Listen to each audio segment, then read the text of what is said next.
My name is Cianna Lieffers, and I am from Saskatoon, Saskatchewan in Canada. I first started officiating kind of the same way I started playing hockey. I grew up with two brothers. Being the only girl, it was natural for me to get to do everything that they also got to do. My older brother started playing hockey as well as officiating, and I followed in his footsteps. And I quickly learned it was something I really loved. I loved being on the ice, being involved in a game, especially when I stopped playing. And after I finished high school and went to university, it was just a great way to stay on the ice and to continue to be involved. I got to learn the game first as a player and then continued to really understand and learn the game from the referee perspective. I think it's just getting those reps in, getting that experience, and really truly making those mistakes. That's where you learn from.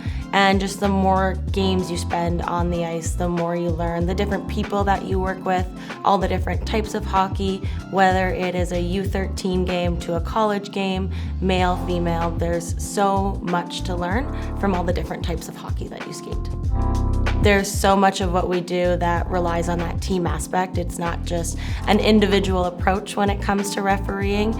We truly are that third team on the ice or that 11th team at a tournament. And I think that often goes forgotten because people don't see how much we rely on our teammates on the ice. We have like our individual prep time as well as our group prep. Once we get to the rink, we usually arrive like 2 hours early. We'll do, a group chat where we just talk about things in the game, how we're gonna handle different procedures, make sure everybody's feeling comfortable, confident going into the game.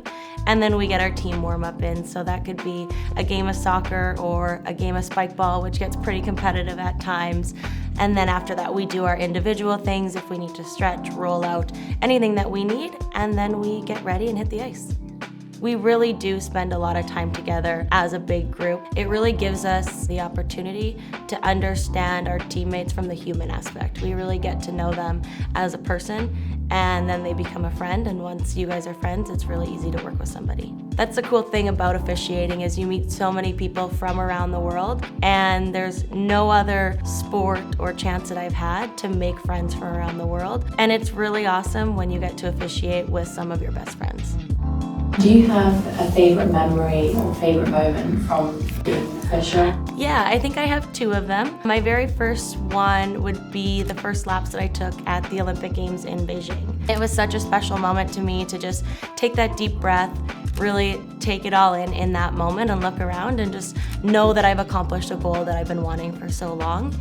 And then my second one was getting to skate some international games back home in my home city. It's one thing to have your family, your friends watching on a live stream or on TV, but it truly is special to have them there to also share in that moment of experiencing international hockey. Please welcome referees Kelly Cook and Cianna Lieffers. I think we've seen a growth in women's hockey around the globe, whether that's leagues in Europe, we have the new PWHL league within North America that's really taken off. It's cool to see that support that women's hockey has been lacking for so many years.